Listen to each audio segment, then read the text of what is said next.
morning, students. I want to teach geography lesson number 1, class 10, BSEB.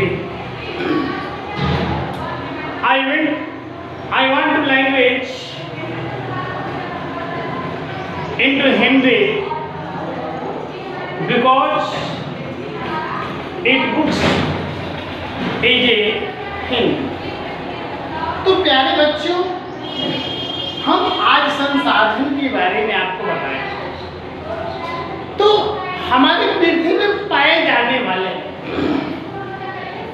जितने जैविक, भौतिक, रासायनिक सभी है वो एक संसार। इसके अलावा वनस्पति, वन, जल, जीव, जलीय जीव, मानव जीव सभी जो है संसार। इन संसाधनों को हम अपने दैनिक जीवन में हमेशा प्रयोग करते आ रहे हैं और संसाधन हमारे लिए बहुत उपयोगी। कुछ संसाधन ऐसे होते हैं जो हमेशा लगातार चलते रहते हैं और कुछ संसाधन ऐसे होते हैं जो आने वाले समय में या भविष्य में समाप्त भी हो सकते हैं। इन आधारों पर कुछ भूगोल शास्त्रियों ने संसाधन की डिफिनीशन देते हुए बताया है। वह कहते हैं कि संसाधन होते नहीं हैं, संसाधन बनते हैं। अब कुछ संसाधन प्राकृतिक परिवेश से बनते हैं, कुछ संसाधन मानव क्रियाकलाप से, और वही संसाधन हमें हर कार्य करने के लिए तथा दैनिक जीवन की सभी आवश्यकताओं की पूर्ति करने के लिए उपयोगी माने। इस तरह हमारे पर्यावरण में जितने संसाधन हैं वह एक हमारे जनसंख्या का मूल आवश्यकताओं की पूर्ति करने का एक मार्ग, क्योंकि हमारी अनंत जो जनसंख्या है अनंत संसाधनों का प्रयोग करते हैं। हम अलग अलग अध्ययन करते हैं कि संसाधन जो है पर्यावरण में एक समान तो पाया जाता है। इस तरह हम संसाधन को उत्पत्ति के आधार पर जैव और अजैव रूप में प्राप्त करते हैं।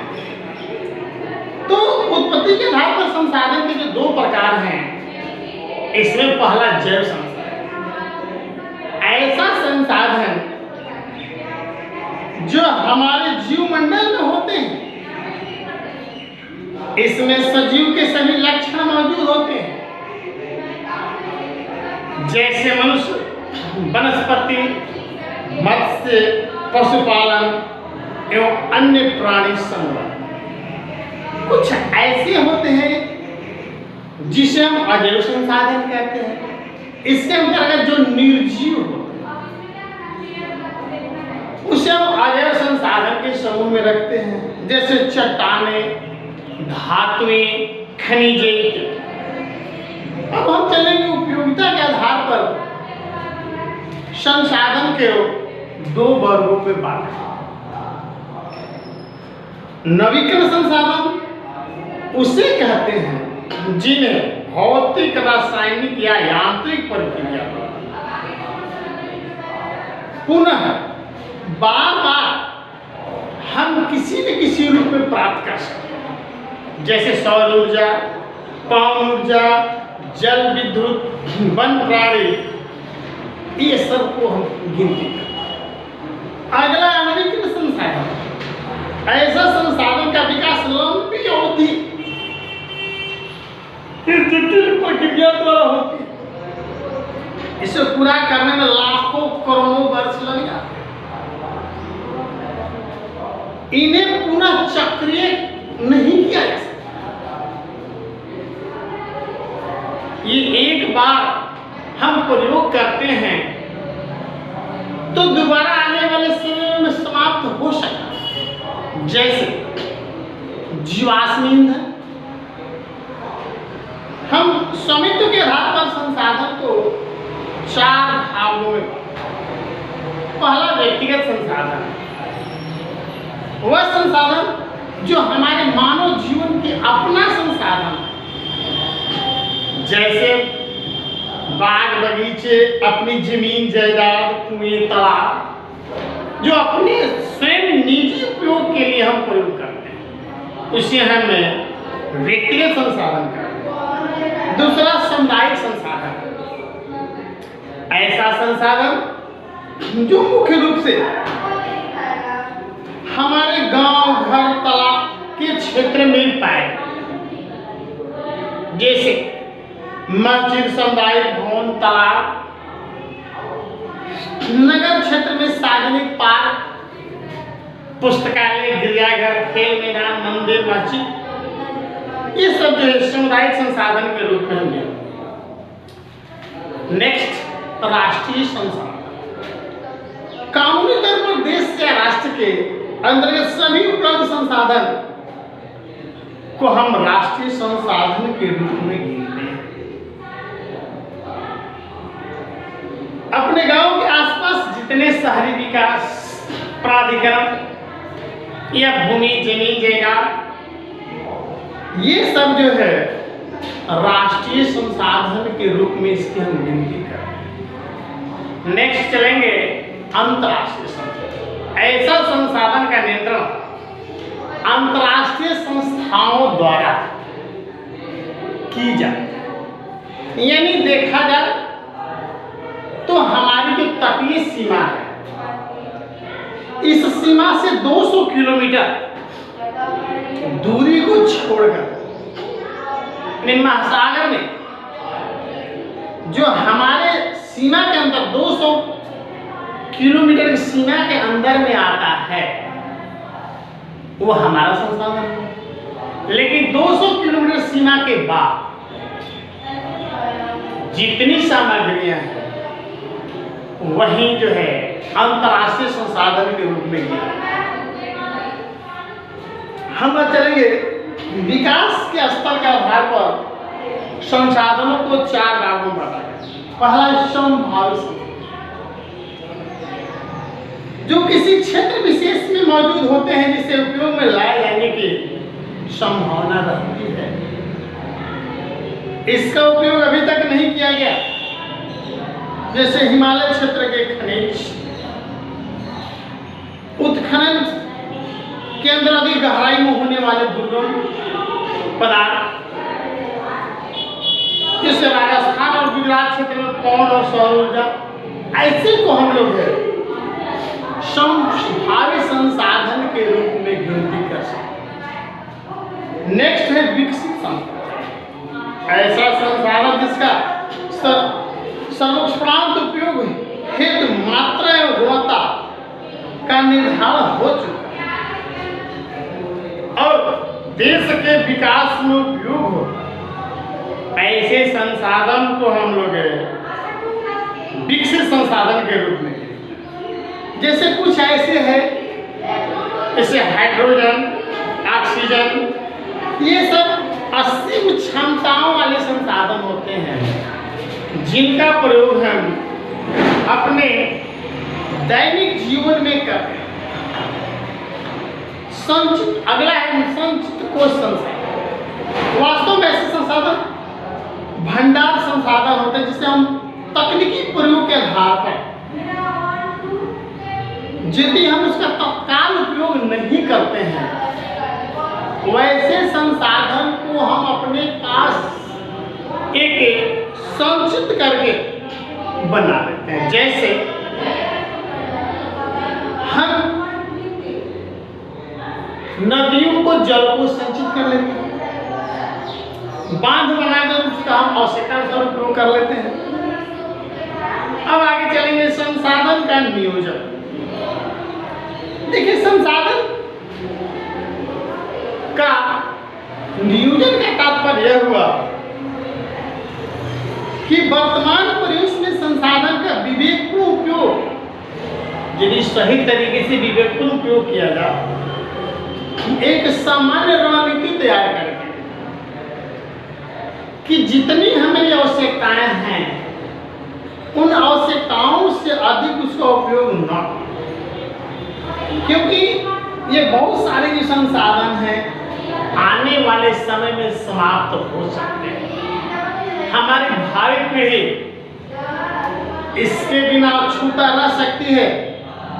इसलिए ऐसे संसाधन को हम आवश्यकता के अनुसार ही प्रयोग। इसीलिए इसका नियोजन अति आवश्यक है, क्योंकि किस संसाधन का कितना भंडार हमारे देश में है, किस अनुपात में हम उसको खर्च करना चाहते हैं, जिससे हमारे देश का सतत विकास भी हो और हमारे संसाधन का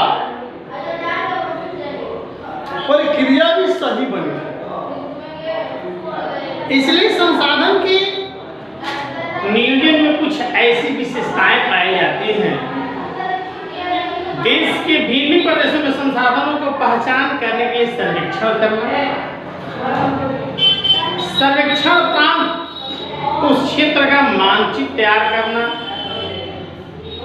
और संसाधन विकास योजना को मूर्त रूप देना,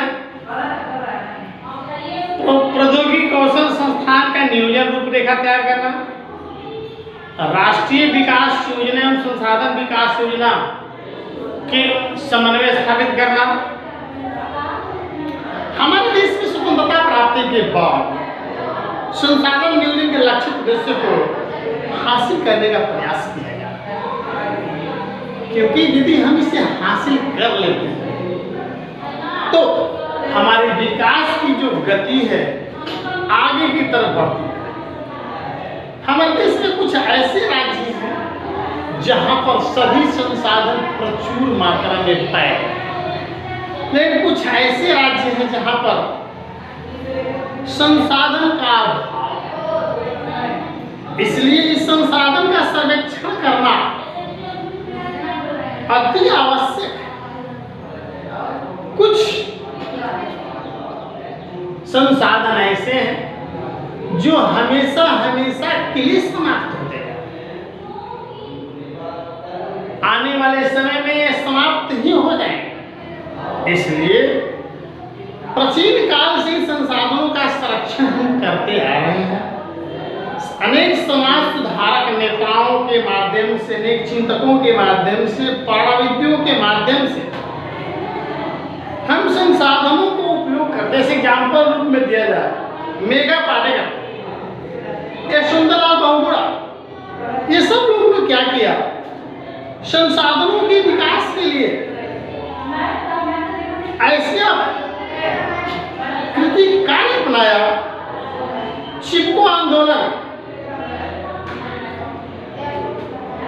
की प्रक्रिया से संसाधनों को बचाने का एक रूपरेखा जनता के या हमारे समाज के बीच में डाला, क्योंकि पेड़ हमारे लिए बहुत।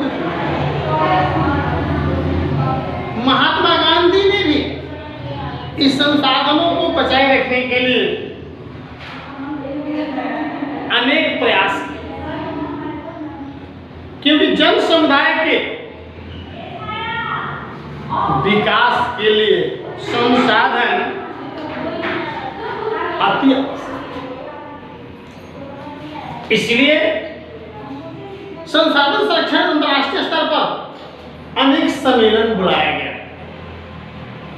सर्वप्रथम 1968 ईस्वी में क्लब ऑफ रोम ने इसकी वकालत की थी और 1974 ईस्वी में सोमसेर की पुस्तक ए स्मॉल इज ब्यूटीफुल में गांधी जी के विचार प्रकाशित हुए।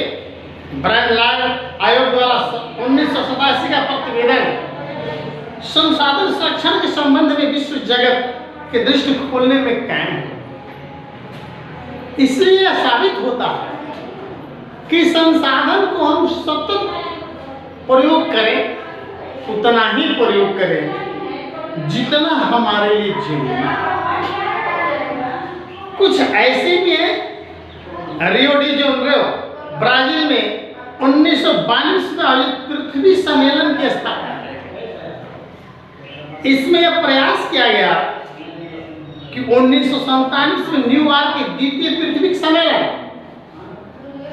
और 2002 में जोहान्सबर्ग में आयोजित तृतीय पृथ्वी सम्मेलन का सब यानी संसाधन को विकास करने के लिए, संसाधन को सही तरीके से बनाए रखने के लिए अनेक प्रयास किए गए।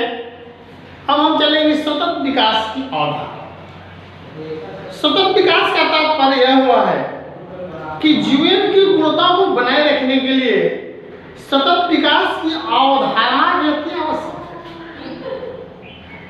क्योंकि संसाधन हमारे प्राकृतिक वस्तु और हमें प्राकृतिक रूप से मिली हुई है।